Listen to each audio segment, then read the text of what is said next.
Okay, once again, good afternoon, everyone. I see you can hear me and see me clearly. Thank you for attending this webinar offered by the European School Education Platform, the European Commission's platform for school education in Europe. My name is Maria Elena, and I will be the hostess of this session. This is a recorded webinar, and all the material will be uploaded on the European School Education Platform in the following days. Before we begin, I would like to remind you of some technicalities. Following the General Data Protection Regulations, your microphones and cameras have been disabled. However, we invite you to share any thoughts or questions in the chat. And we also kindly ask you not to share any personal information during this session. Instead, you can always use the Connect tab on the European School Education Platform for partner finding and collaborations. We also invite you to stay with us until the very end of this webinar to learn more about the upcoming learning events on the European School Education Platform, but also provide us with your feedback, through a short survey that my colleague Marta will share with you. Now, I would like to introduce you, our speakers, and plural here because we had a small adjustment in this webinar because we have a small surprise for you towards the end of our session. We will present you, not me, but our speaker Marta. She will present you basically a very important and interesting tool, but more information to follow later. For the moment, we are happy to start this webinar with Professor Laura Lundy. I think she's here with us. Laura is the co-director of the Center of Children's Rights and Professor of Education Law and Children's Rights at Queen's University. Among her many accomplishments, such as important publications and involvement in multiple projects regarding children's rights, Professor Laura Lundy is the author of the Lundy Model, of child participation, which she will further explain during this webinar. And our second speaker, Marta Couillon, works as a policy assistant with the European Commission's team for children's rights. She will jump in towards the end of this webinar to introduce us a very interesting and important, if I may say, hub, the European Commission's Children's Participation Platform, a platform that basically works as a safe space for children and teenagers to have their say, to have to present their opinions on European laws and policies that concern them, their educational matters and matters that are related to their everyday life. So, with no further delays, I would like to invite on the stage Professor Lundy. Laura, if you are ready, you can share your presentation. You can share your screen. Thank you, Marilena, and thank you very much for the invitation to join everyone today. And thank you to all of you who have come up maybe at the end of a busy school day. I'm going to try to change my screenshot there. So I'm going to speak about space, voice, audience and influence, and how to have meaningful participation of students in school. I'm going to do two things. I'm going to start by saying something quite briefly about the idea of child participation as a human right of children. And then in the main part of my talk, I'm going to focus on the Lundy Model that Maria Elena mentioned and how it's been used in education and in school. Nothing's moving. So my background, as Maria Elena said, is law, education law. It is also very squarely on children's human rights. And I want, with everything you hear from me today, to think that I see this as a human right. Every one of the countries that we live in and where our children are has ratified the UN Convention on the Rights of the Child. Every single European state has done this. And that means that every child in every one of our countries enjoys the right to be heard as a human right. And that's going to be the start of my focus. The main provision, which many of you are familiar with, is Article 12 of the Convention on the Rights of the Child. And I present it in two parts. The first part is the child's right to have their views given due weight. the first part is the child's right to express their view, and the second part is the obligation to give the views due weight. So two different parts to this one human right: the right to express views in all matters affecting the child, and the right to have views given due weight in accordance with age and maturity. I also want to mention the United Nations Convention on the Rights of the Persons with Disabilities, which I'm pretty sure every one of our countries has also ratified. And this is a specific convention for people with disabilities, including children with disabilities. And there is an additional obligation here. So again, they have the right to express their views freely. And again, their views must be given due weight. But we have this extra text. Children with disabilities, and I know that many of you work with them, every school, every teacher works with children with learning disabilities, must enjoy it on an equal basis with other children, on an equal basis. And to achieve that, they must be provided with disability and age-appropriate assistance. So I'm going to come back to that. Benefits, I'm often asked the question, what are the benefits? Why should we have student voice? Why should we put so much energy into this when we're so busy doing other things? And I have a really simple and short answer to that. And that is that it doesn't matter if there are no benefits. It doesn't matter if children attend more. It doesn't matter if children do better. It doesn't matter if their behavior improves. It doesn't matter if they enjoy school more. It is a human right. And once we recognize that it's a human right, you don't have to show benefits. The right comes from children's dignity, equality, and respect for their worth. And that worth manifests itself often by being able to influence the decisions that affect them. So you don't have to prove benefits. That's not to say that there are not benefits. We do have growing evidence, particularly in school, I have to say, of the benefits of involving children in decision making, that we make better decisions, that we do get better attendance, better enjoyment of school, that we get better behavior. There is lots of evidence growing about the benefits, but in fact, we don't have to show them. The question for me, the bigger question, is that nature of a human right. And why is anything a human right? And why is this a human right of children that we don't have? And the answer there is that it's a human right back to those basic concepts: dignity, equality, and respect. Dignity, equality, and respect. And what happens in children's lives, not just in school, where most of you work, but in every aspect of their life, is that they need adults to make decisions for them. Adults have to make decisions, whether it's parents and guardians, teachers, social workers, and others. And what this human right said, if you are making a decision that affects children, and that reality is there, because children are still entitled to be treated with dignity, equality, and respect, it requires us to find out what they think. What are their views about what is happening, and how can you accommodate them? How can you give them due weight? That's why they have the human right. Two other small points before I move to the Lundy model. The first is that this isn't just any human right. It's considered to be one of the most important for children. In fact, it is given the status of being a general principle. And what that means is, when we're trying to realize any other right of children, on the screen there, for example, their right to access healthcare, their right to education, their right to privacy, you have to hear from them. You have to have Article 12. You have to seek their views and give them due weight. And part of the reason for that is that it's not just a right in itself, but it's understood as a really important way of realizing other human rights. So if we want to provide effective education, if we want to make sure that children have good attendance and don't drop out, we need to engage with them and understand their perspectives on that. And then finally, and I will come back to this, it's not just a right of an individual child. So if we're making an education decision that affects one child, what school they go to, what subject they take for an examination, what special educational or additional provision they get to meet their needs, they are entitled to have their views sought and taken seriously.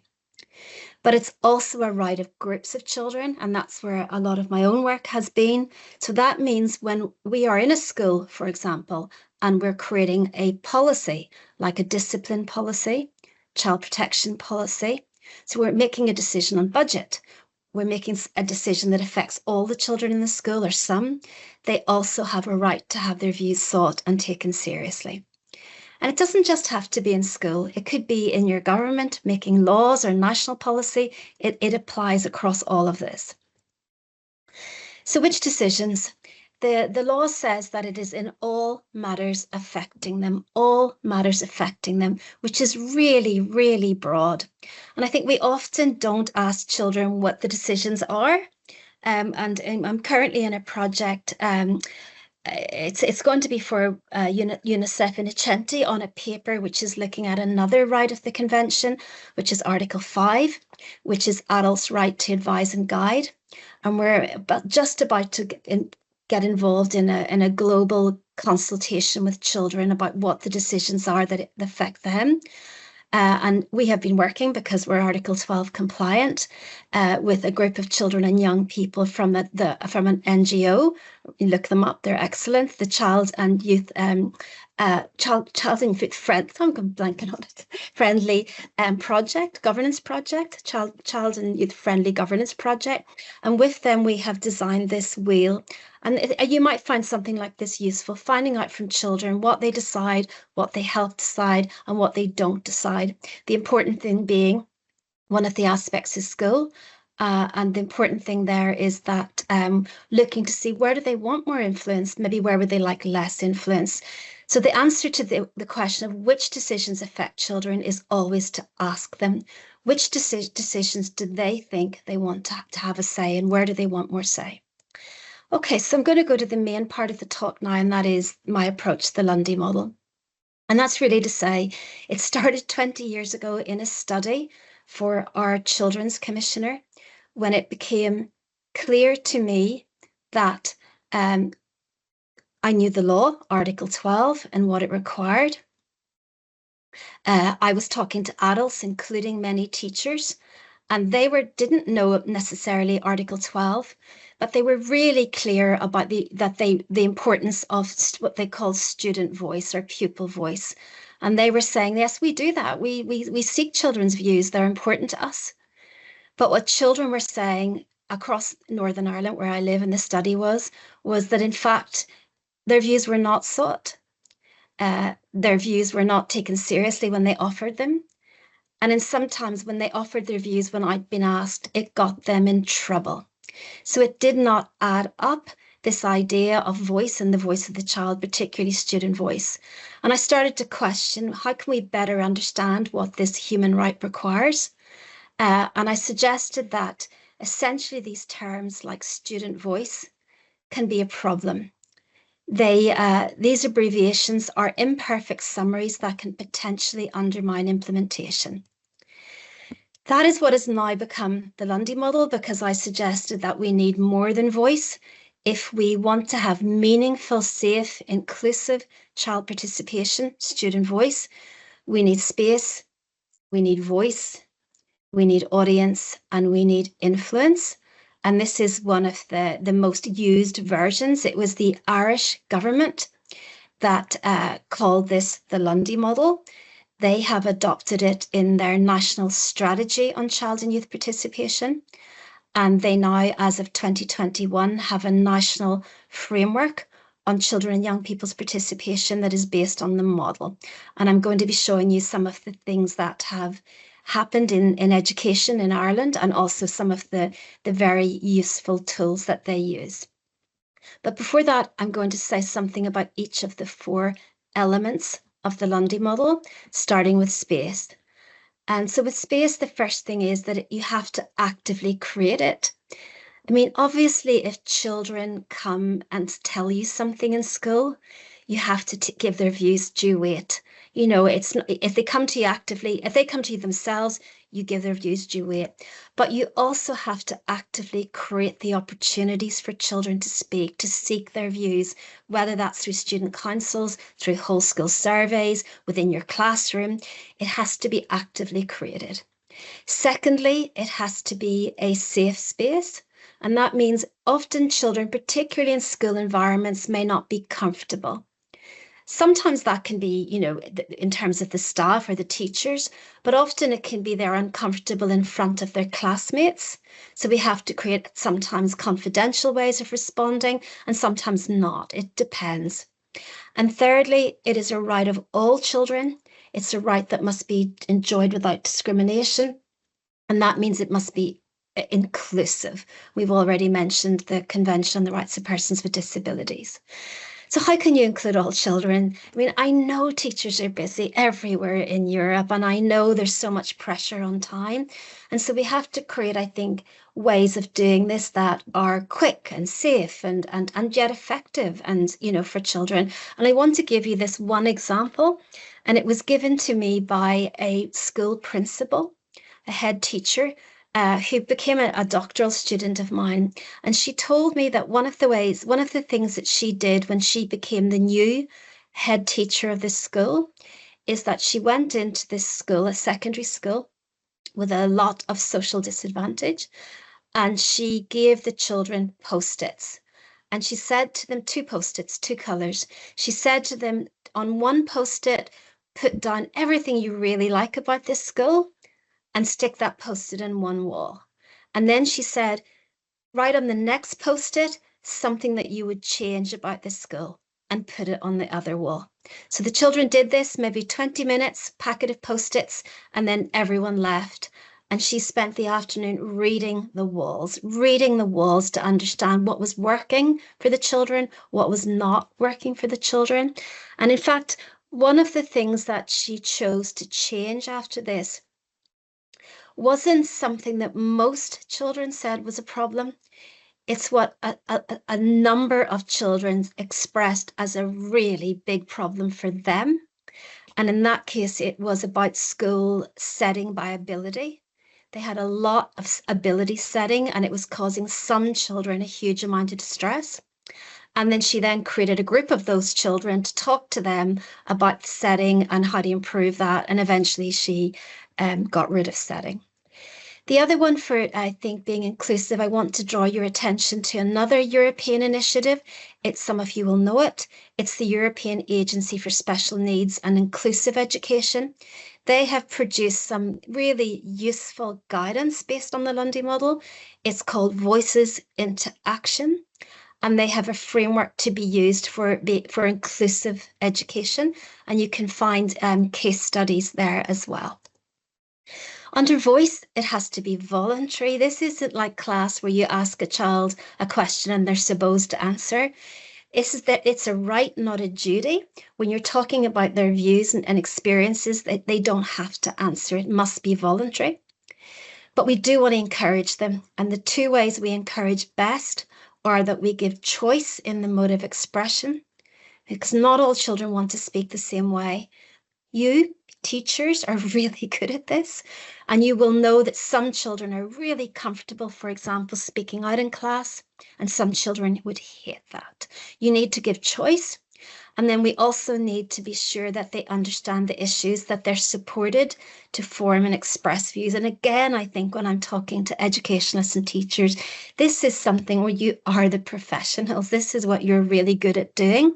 But often it's in the context of a learning activity in class, but those same skills can really help you explain what's going on in terms of broader issues in the school. Another example from Europe, this is the project I've been involved with for most of the last 2 years. The government of Malta has, I don't know if anyone's there from Malta, have the Empowering Children's platform. It's a European Commission funded project, and they have created lots of really interesting tools. And one of them is an app.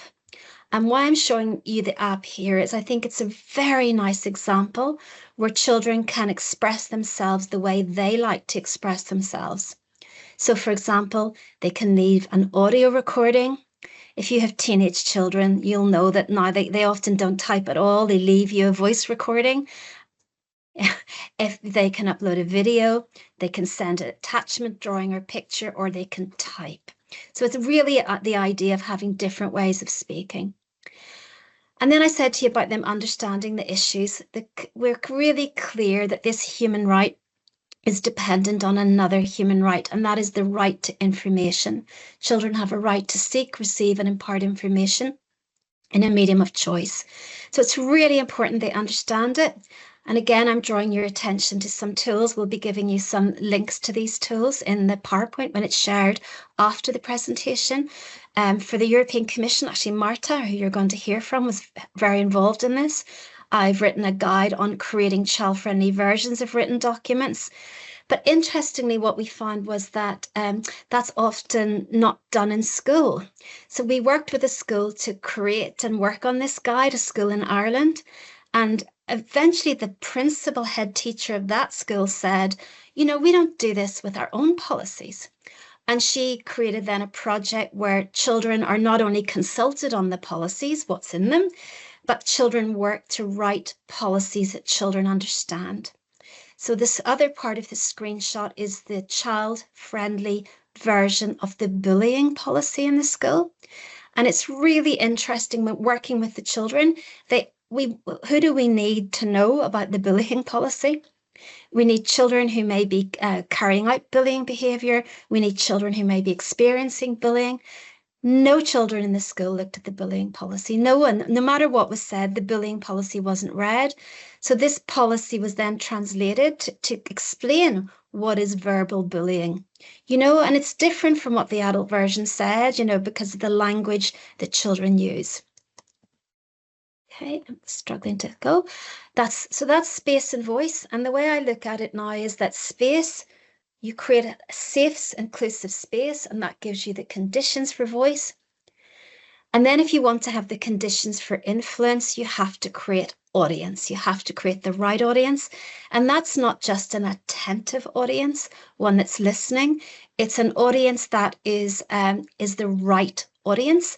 And that means it needs to get to the right people. And those are the people who can bring about change.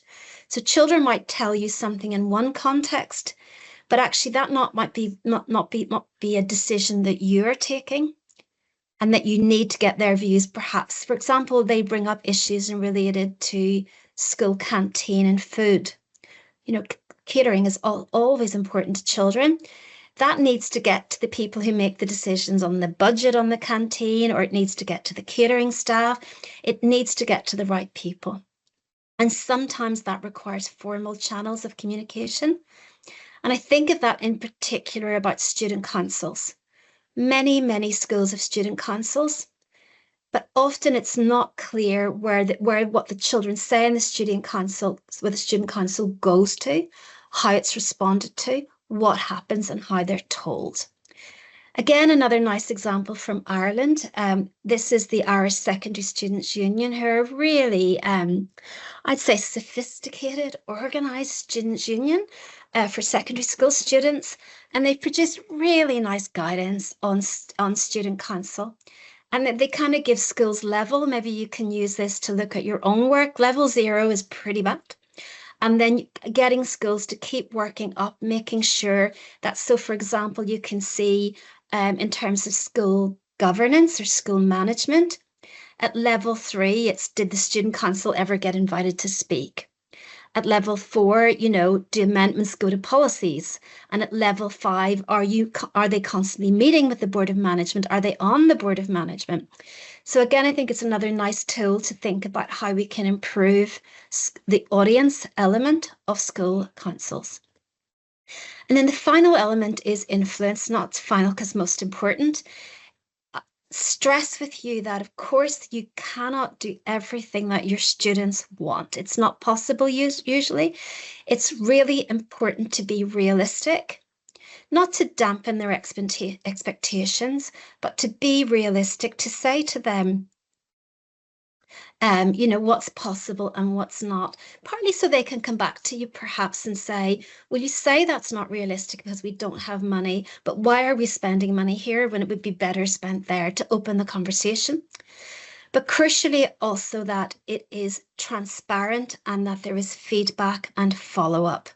Again, I emphasize this is a human right of children. There must be accountability. And influence is the point where we are accountable to children for what we have done with what they have told us. And as part of that, I have developed another framework on feedback, because often children aren't really told what we do. Sometimes even when we've done exactly what they want, we don't even tell them. So I'm encouraging people, when children give you their views or you seek their views, that you respond to them fast, as quickly as you can, because of course it moves on, that you're full. I'll say a little more in the next slide. Obviously child friendly, they understand it, it's accessible to them, and followed up, that you do what you say. And these are the kinds of things I think you should respond to children with. So in student council, they tell you they want more money for equipment. Very typical. What did you agree with? Can you do that? Is there anything surprised you? Maybe they don't want money there. Maybe they want money somewhere else. Or maybe, if anything surprises you, stop right there and listen and try to understand. Because that's the point where your views and theirs are not the same. And you really want to understand why you have that different perspective.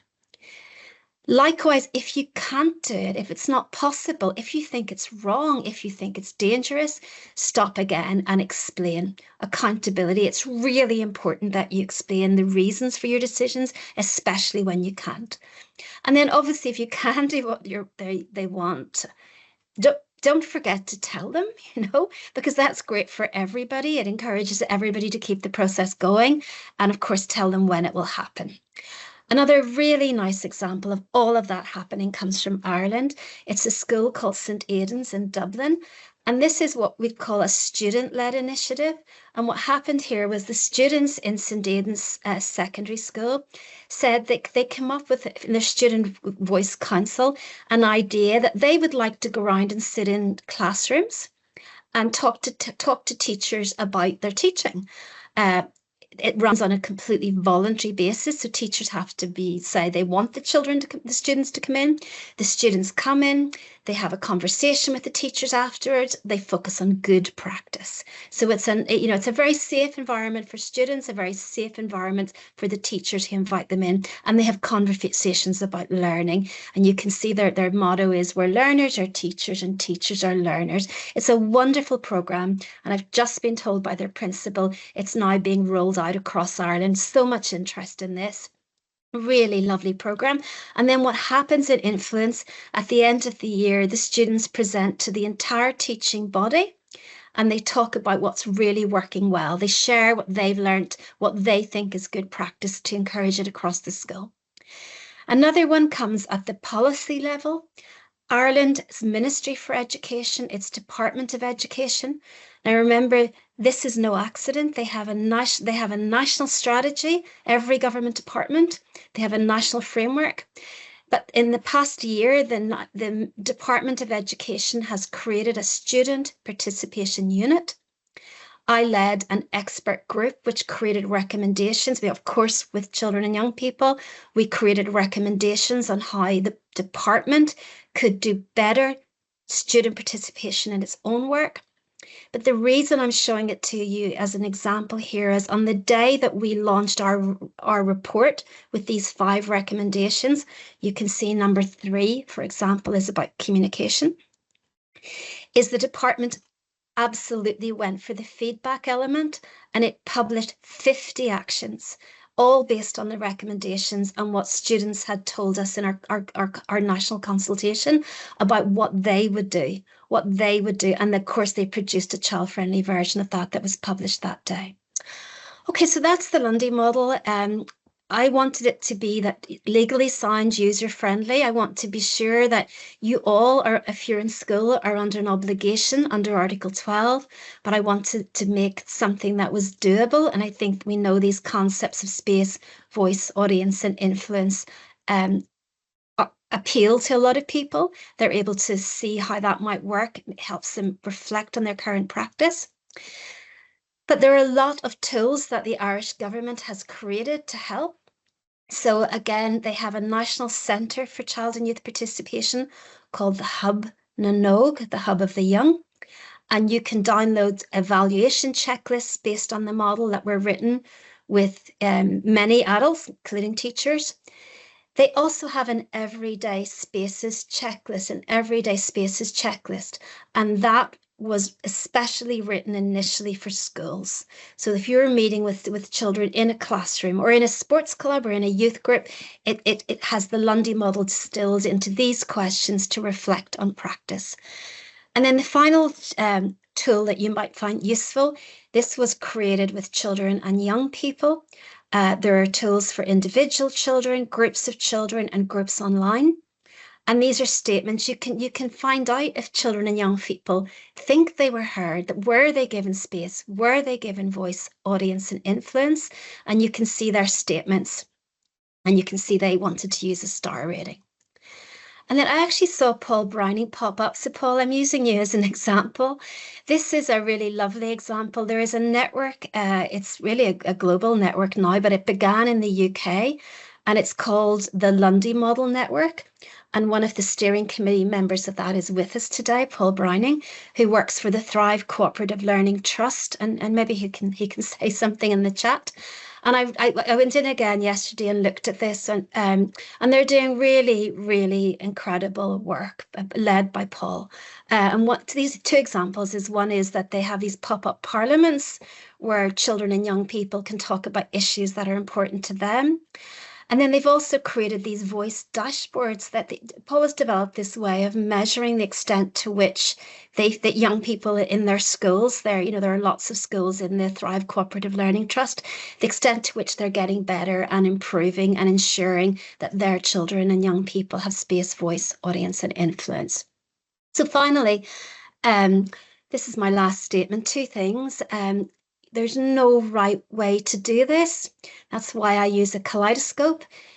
It will depend on your school. It will depend on your children, your time. It depends on the topic that you're talking about. There's no one right way to do it. But equally, there's no excuse for not doing it. It is a human right of children. One of the most quoted elements of the original article that the Lundy model is based on is that this is not the gift of adults. This is not a luxury or optional extra where you can decide that if you've got time that you might do this. It's a human right of children. So the only question then is, how are you going to do it in your classroom, in your school policy, in your national policy? How can we make sure that our students right across Europe their views are not only sought about decisions that affect them individually and as a group, but they are given due weight, taken seriously, and they are informed and told what happened. So that's me. I'm going to stop sharing. And then Marjolena, is it over to Marta? Thank you, Laura. Yes. So we are, thank you very much for the presentation. We will have some time towards the end of the webinar to reply to some comments and questions. Is that okay with you, Laura? Can we proceed, with Marta's presentation? So we are now proceeding to the second part of this webinar. As I mentioned in the beginning, we have, let's say, another interesting platform that we would like to share with you and that we would like you to, let's say, explore. Marta, you can take control if you want. Can you hear me? Okay. Yes, great. Yes, Okay, yes, amazing. Yeah. Okay, and then we will reply to all the questions towards the end of the webinar. Marta, you can proceed. Thank you. So you see my presentation now, right? Yes, okay, yes. Great. Okay, perfect. So in fact, what I will present to you today, and I'm very happy that I can come after Laura, because she was one of many reasons why we created this platform, based on many conversations that we had and meetings. The EU Children's Participation Platform is fairly new structure in the European, created by the European Commission towards the end of 2022. And it's really set up there to make sure that children's right to have a say in matters that refer to their lives is observed by the European Commission, by policymakers, and that we also give a due weight to what children say. So currently we have 85 organizations from 24 EU member states. So we roughly say that it's more than 1,000 children who are members of the platform. We don't work that, children are not becoming members of the platform like directly. They need to come with their organization.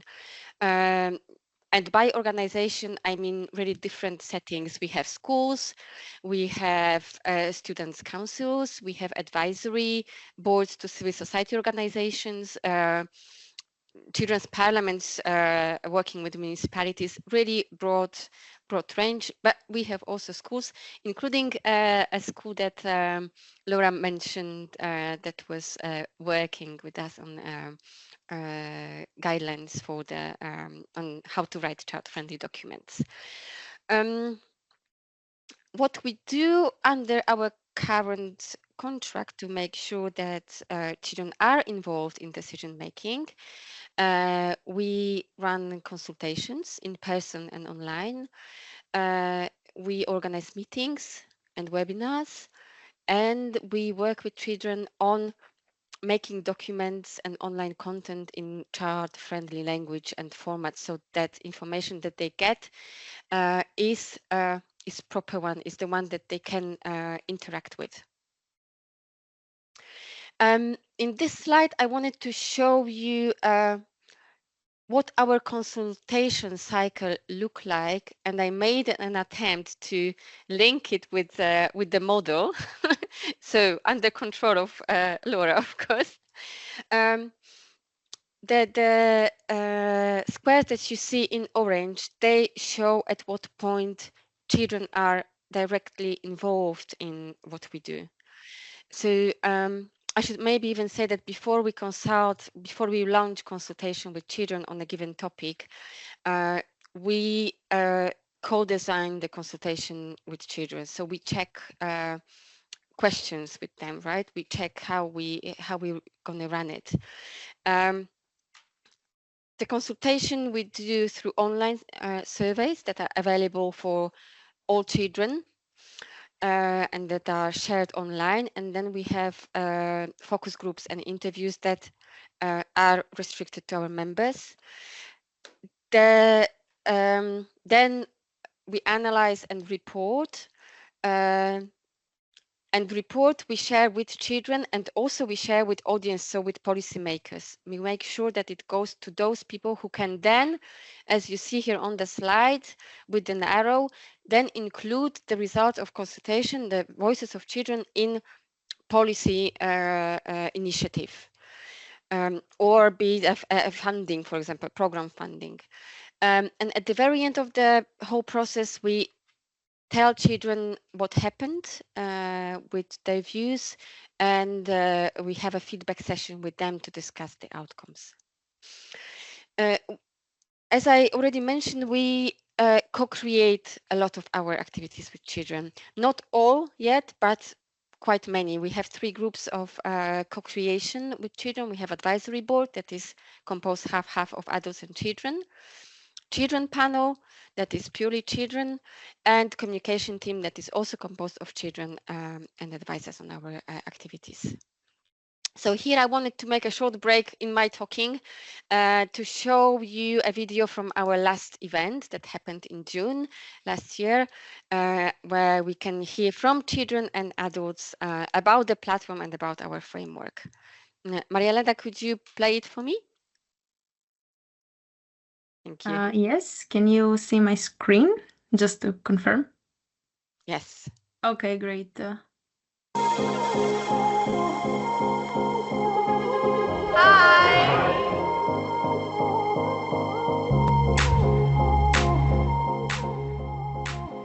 I'm Marie-Cécile Rouillon, and I'm the Commission's coordinator for the right of the child. And I'm really very happy that we have this possibility to have a platform of children from all around Europe, more than 70 organizations from 25 countries, of children that are highly motivated to say their voice, to say what Europe means for them, how important it is for children to speak out at any level. The engagement of all of you is fantastic. The ambience, it's very lively, it's dynamic, it's motivating, it's fun, but at the same time it's serious. You mean business. You know what you want, you know what you present, you know what you want to change, you share your concerns, and I think it's a great way forward. So I'm looking forward to much more of these events with all of you. Thank you. I'm really excited and happy to be here today. I think this is a wonderful event that has been planned with children, and you can see it, you can feel it, and you can breathe it in the activity, in the fun, in the colour, in the passion. You know, it's wonderful. It's real nice. It's a good thing for students and really from South EU. I think it's really nice. Sure, for me the platform is a key. I was very surprised that this is a project that is ongoing, and I find this group amazing, very inspirational. People from different countries, backgrounds, ages. That's the diversity we want to see. So having a platform that has the opportunities, the rights and everything, it's super important. So yeah, basically I think it's a key.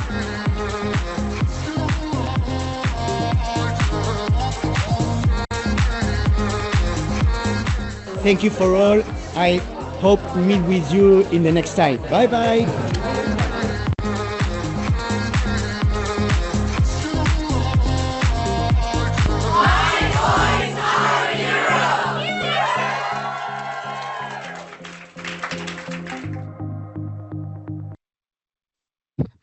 Thank you, Mariela. So that was a short snippet of the spirit and what we did last June. Just to say that the meeting was not just to have fun, as you heard in the video, but we basically, I can't take control again. Okay, what we did, we worked on, we looked at what we achieved in the previous years. So for the work plan 2023-2024 on several topics, and we discussed with children what are other areas, what are other topics that they would like to work on, and these are the areas that they proposed for the work plan that we are starting now to cover. I just wanted to say at the very end that most of the documents that are child-friendly are available in all EU languages, and they are available on our website, of course. We have schools already as members, and we would very happy welcome children from your schools as well in the platform. And we will share our surveys or other opportunities for children to join, being as members and also outside the membership of the platform. Thank you very much. Thank you very much, both. I hope, yeah, you can hear me. Nice. All those exchanges with sharing the screen might be a bit confusing sometimes. Thank you once again, Laura. Thank you also, Marta. I think we have some very interesting questions in the chat, but first let me reshare my screen. I think you can see it. I hope you can see it. Great. Okay, let me read the first question. I think both the questions that I saw in the chat were addressed to Laura. So we had a comment. So for disabled children, they are not told about their right to inclusive education. Thus, they can just accept or be grateful, often not seeing themselves as equals. That was the first comment that it's not a question, but it's a valid comment. Yeah, it's a comment. And of course, exactly. They're entitled to that. And one of the things is that, I mean, I'm talking today about the right to be heard, but there's another right, and that's the right to know their rights. You know, that all children have, I mean, Article 42 of the Convention says the provisions of the Convention should be widely known for children and adults alike. So of course, children need to know the way that I did it with you. I could come here and say student voice, but I don't. I come here and I say to you, I'm here to talk to you about human rights and the right of children. And so all children have that right, including children with disabilities.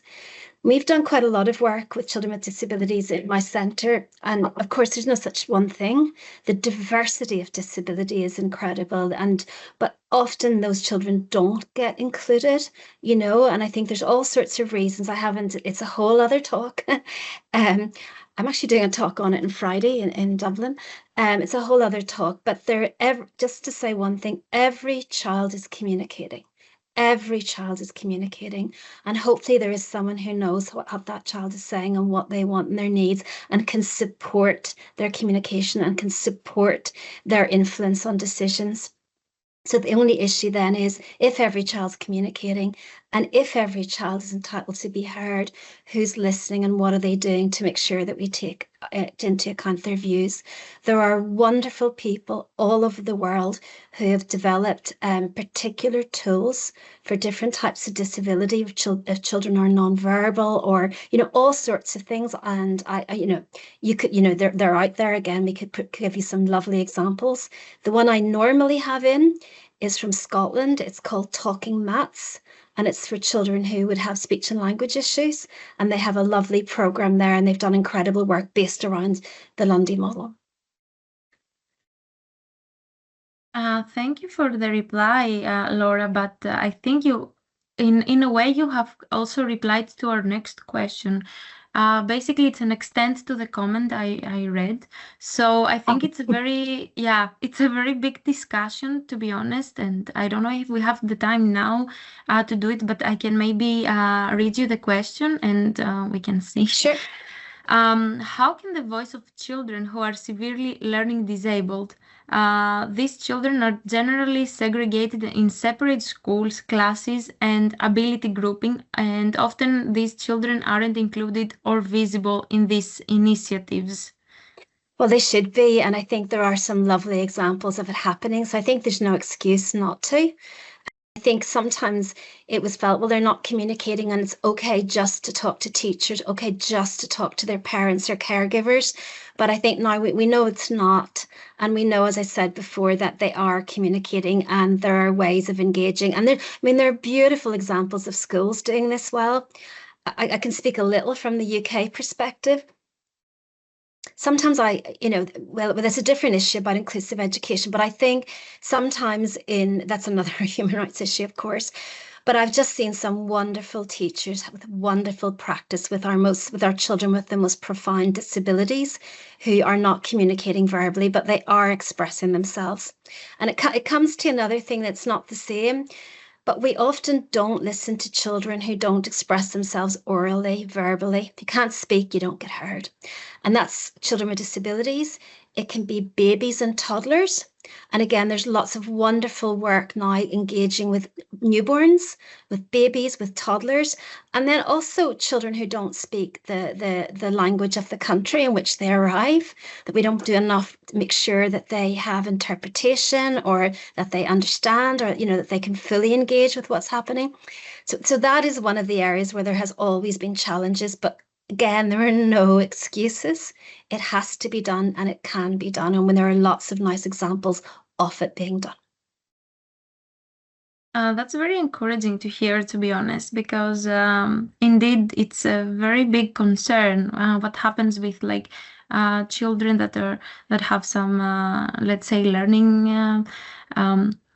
I don't want to say exactly disabilities, but they have some special needs. They have other needs than other students, exactly.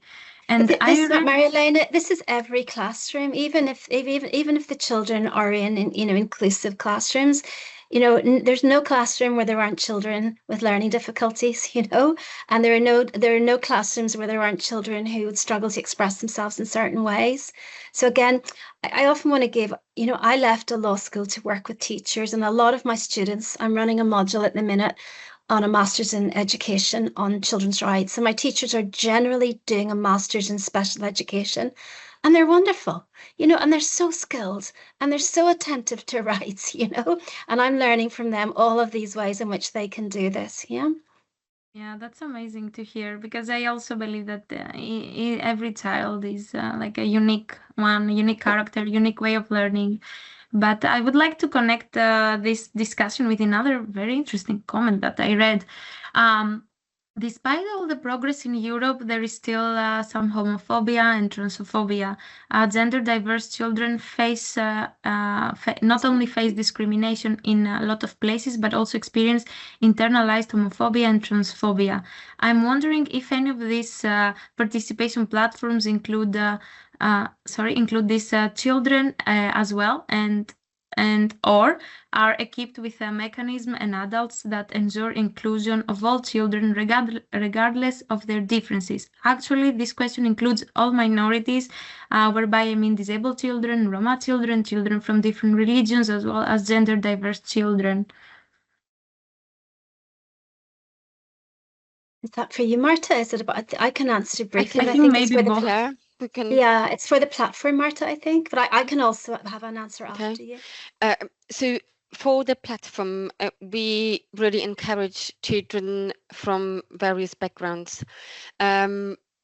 One of our partners that implement the platform with us are civil society organizations, and one of the reasons why we work with them is because we wanted to make sure that we can cover really different geographic areas, different socioeconomic backgrounds of children. So, of course,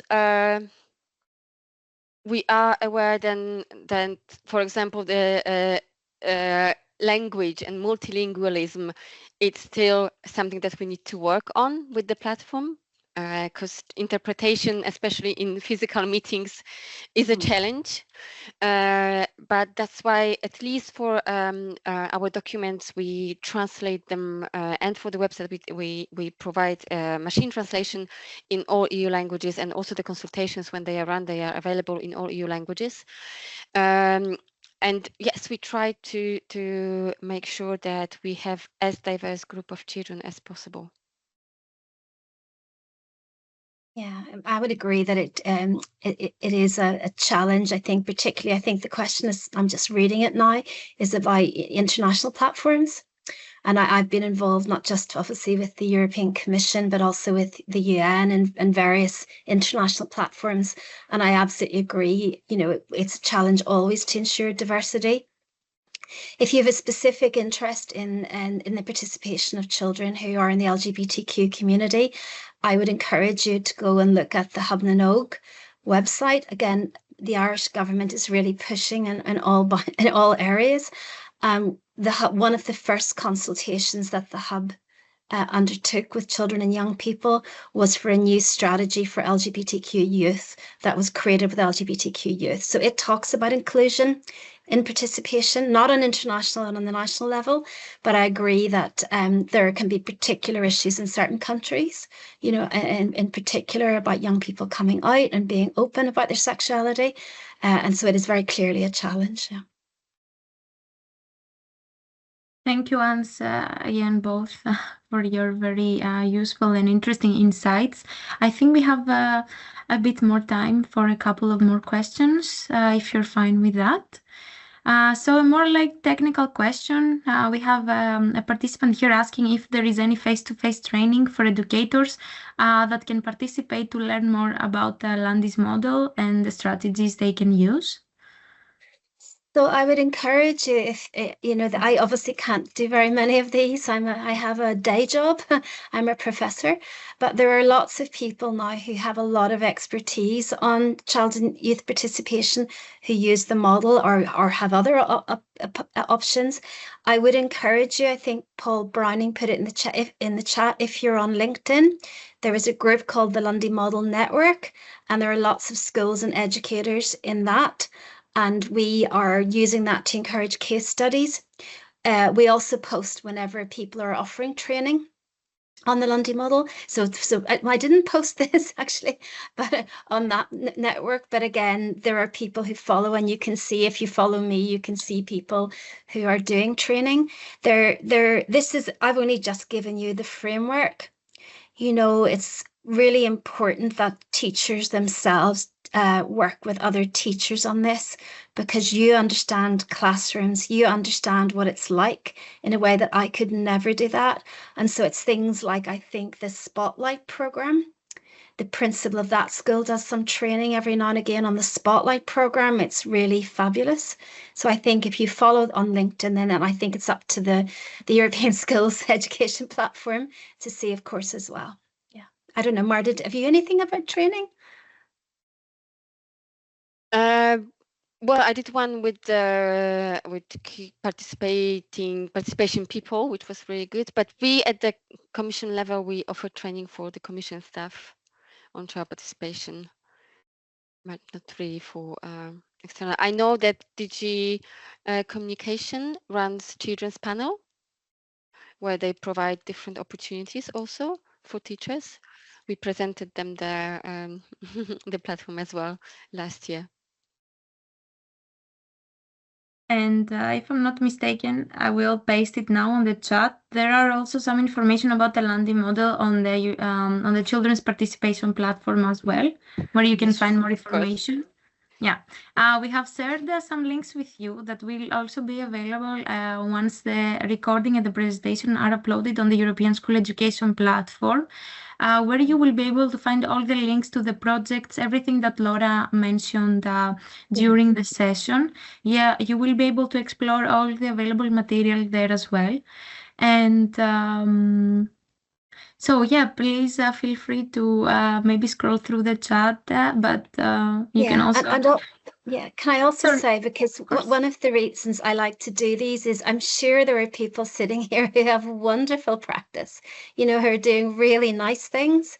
And I would love to hear about them. And one of the ways to do that maybe is the Lundy Model Network, where people are very keen to hear about, you know, ways of sharing and doing practice. And then I noticed that Louise Thieville, who is the director of the Child and Youth Friendly Governance Project, made a point about school councils. And I wish I had made it.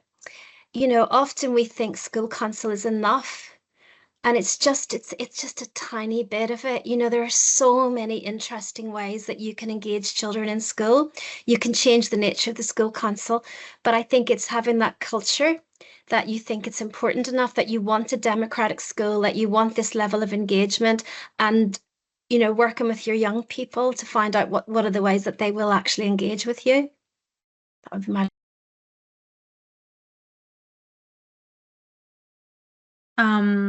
Yeah, true. So I think I would like to read one last comment, which includes also a question. It comes from outside the European, let's say, space.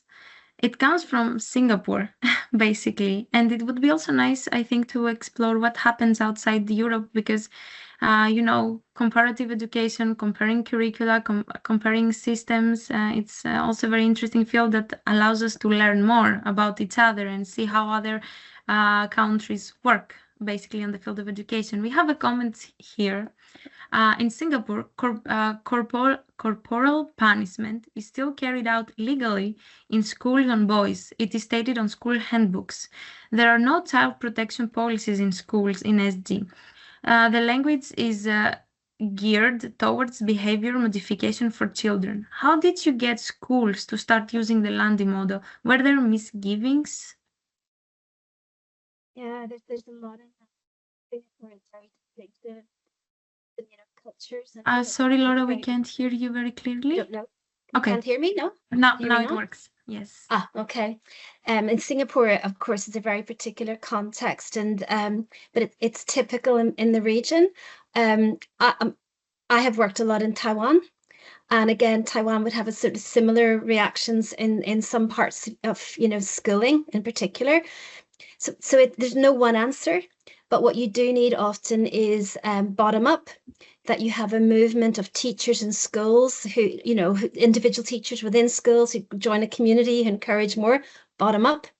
But you also need your governments, and this is why I think for the European Commission, member states, there's a clear structure, there are clear responsibilities, there's guidance and support from the European Commission. So again, getting government on board. Once you have a government that gets it, like Ireland, that transforms everything, because then it is both bottom up and top down. The Irish government's Ministry of Children is totally committed. So then the Ministry for Education, 10 years later, I have to say, it took a while to get the Ministry for Education, often the last. So there's no one right answer, but it's working at all levels to ensure that people understand it has to be done. And I think where my work comes in, because I'm giving you a very strong human rights argument for this, but it has to be feasible and doable. And I didn't say it today, but I often say it. It's really important that people start. They don't wait till they're perfect. You start, you learn, you get better. And that is what has happened in Ireland. And Ireland is not perfect. It has some distance to go as well. But I think that's the way to go about it. Of course, there are misgivings. Teachers often feel very threatened by the idea that they're handing power to students. But that's not what it is. It's not handing power. It's involving them in conversation. So I think it's often how it's presented as well. But well done, Dawn, that you're onto it in Singapore. So let's then focus on the positive side of this, and if teachers from their side as individuals, they start let's say taking action and already themselves include their students' voices within the classroom, in the lesson, because this, I think that would be the starting point to allow your students to have an opinion inside the classroom. I think this is also important. And then slowly, I think things will get better. As you mentioned, Laura, it's a bottom-up process, if we can call this a process. And thank you very much once again. I think we are ready to close this webinar now.